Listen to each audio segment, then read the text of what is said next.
ভাবুন তো, একটি সভ্যতা টানা ৩,০০০ বছরেরও বেশি সময় ধরে পৃথিবী শাসন করেছিল, আর একদিন সেটাই ইতিহাস হয়ে গেল।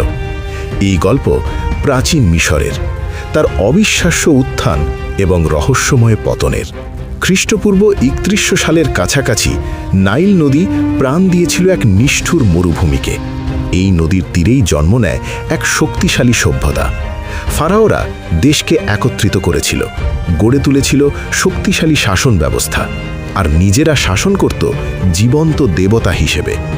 একসময় মিশর পৌঁছে যায় তার স্বর্ণযুগে। বিশাল পিরামিড, উন্নত চিকিৎসা বিজ্ঞান, গণিত আর হাইরোগ্লিফিক লেখা, সব কিছুতেই তারা ছিল যুগের থেকে অনেক এগিয়ে।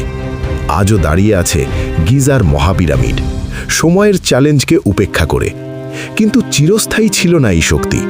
গৃহযুদ্ধ, দুর্বল শাসক, দুর্নীতি আর একের পর এক বিদেশি আক্রমণে ধীরে ধীরে ভেঙে পড়ে সাম্রাজ্য। অ্যাসিরীয়, পারসিক, গ্রিক এবং শেষ পর্যন্ত রোমানদের হাতে যায় মিশরের ক্ষমতা।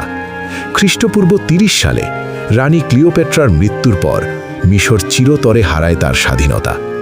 দেবতা আর সোনায় মোড়া এক সাম্রাজ্য পতন ঘটাল, কিন্তু তার রেখে যাওয়া ঐতিহ্য আজও আমাদের পৃথিবীকে গড়ে চলেছে।